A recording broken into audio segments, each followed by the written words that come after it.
up? What's good? It's Red back with another video. So I made a full comprehensive list of just the bare bone basics of what you have to do, non-negotiable, if you want to change your life. And as I wrote down on here, you have to ask yourself one question before you even consider changing your life at all. That is, how bad do you actually want to change? And I really want you to let this marinate. Really think about how bad you want to change. Because when you think about it, this is the key defining moment in what actually determines if you change and if you follow through, or if you start it and then midway through you're like, you know what, fuck this, I'm gonna go back to drinking alcohol, smoking weed, popping pills. So if you don't really want to change, click off this video now. It's gonna be a waste of your time. So if you do want to change though, let's begin. First and foremost, number one, eat better foods, preferably organic. Cut out all processed foods and remove all stimulants. This one I'm currently working on right now, but I want to become a better person, so I'm doing it. So basically what I mean by cut out all processed foods, no breads, chips, anything that comes from a box that's made from a big ass corporation, cut it out. Like if you want to drink some sparkling water or some diet soda sometimes, all right, that's a lot better than just sugar-filled bullshit, right? So just cut it back and do it at a gradual pace. You don't want to just go cold turkey with caffeine because it'll give you headaches and smoking and all that shit. Just cut it back until you get to the point to where you're down to 50 milligrams of caffeine. And then once you're at that point, that's when you can just go cold turkey and actually stop, right?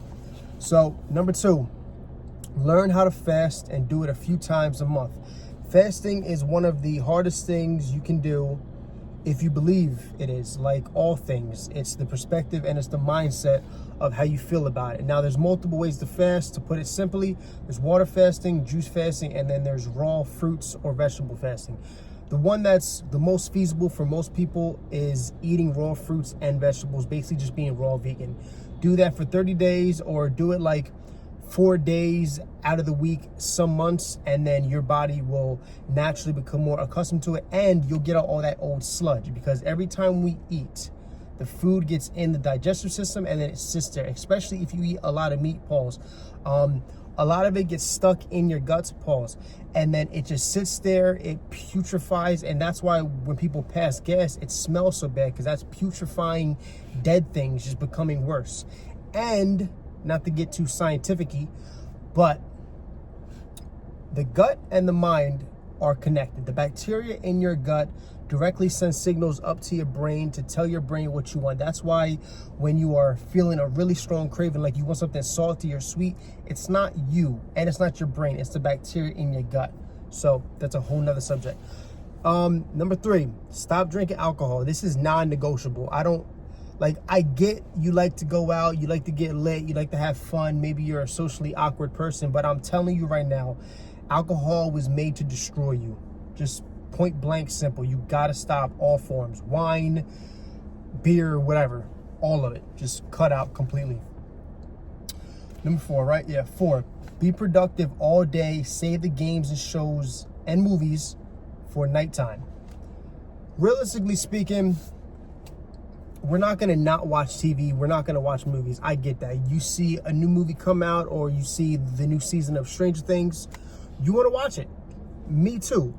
But use your time wisely. The only thing we can ever control in this life is time. And if you're productive all day, that's when you earn the right to watch a movie, watch a show, do whatever. But get the work done first, all right? The next one is stop going to parties. This is also non-negotiable. People that go to parties consistently, they crave one thing, well, actually no, 2 things, attention and validation.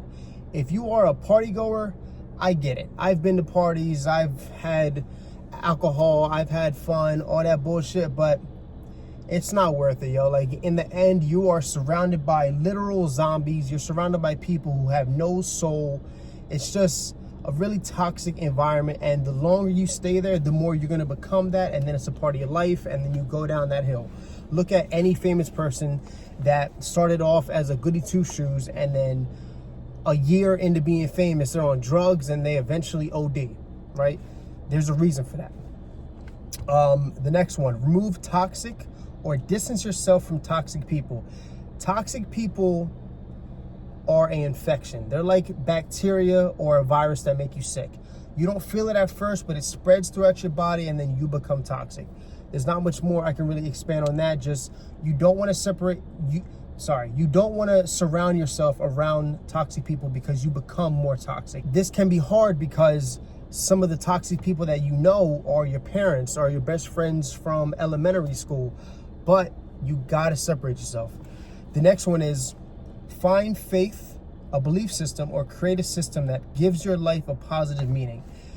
This is a deep one, so I'm not going to spend too much time on it, but find faith. Find something to give your life meaning. Find something that when you're feeling low, when you're feeling upset, when you're feeling unsure, you have something to fall back on, especially if you don't have somebody to ground you or if you don't know how to ground yourself.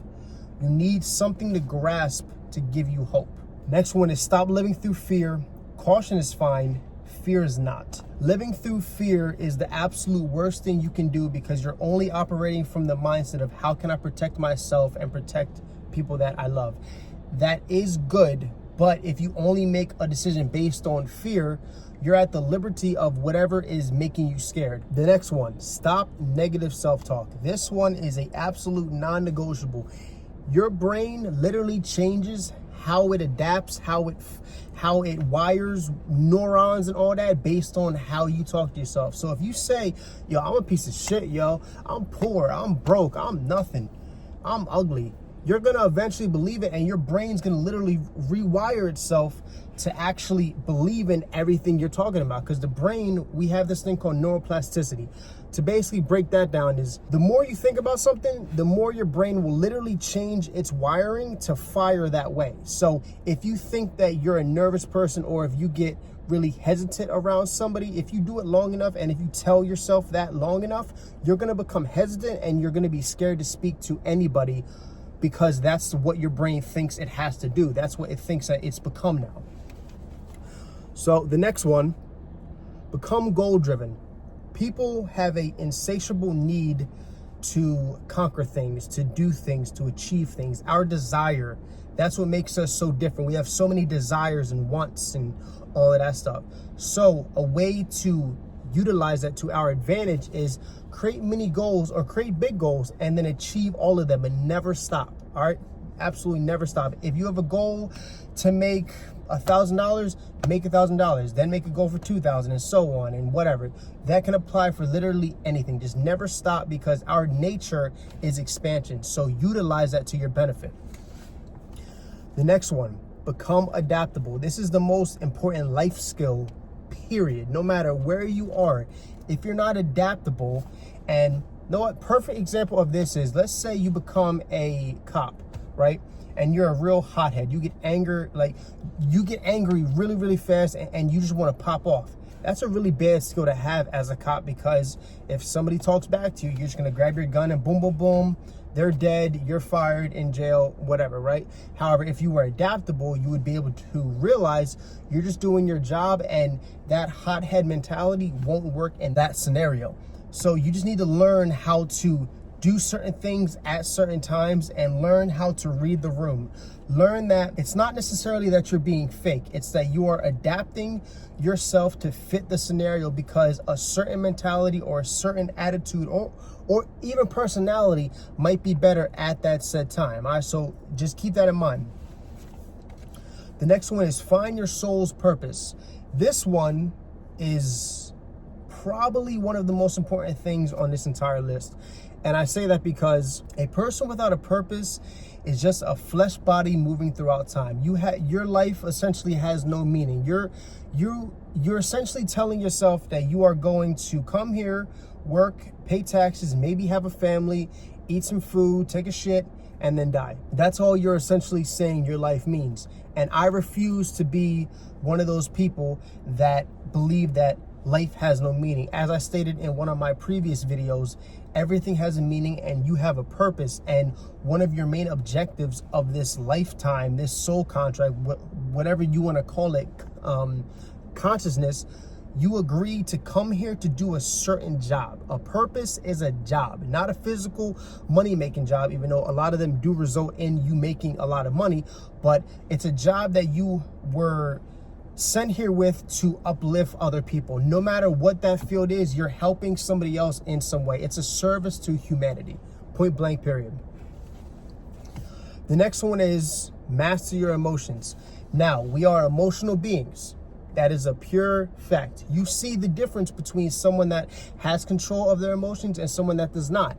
The person who has control of their emotions, they can actually operate in the real world and they don't react based on how they feel. And that saves them from a lot of trouble.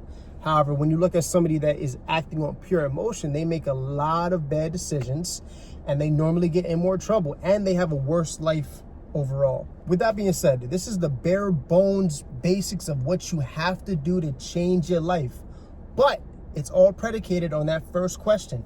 How bad do you want it and what are you willing to sacrifice? All right? Like, comment, subscribe. Let's talk about it.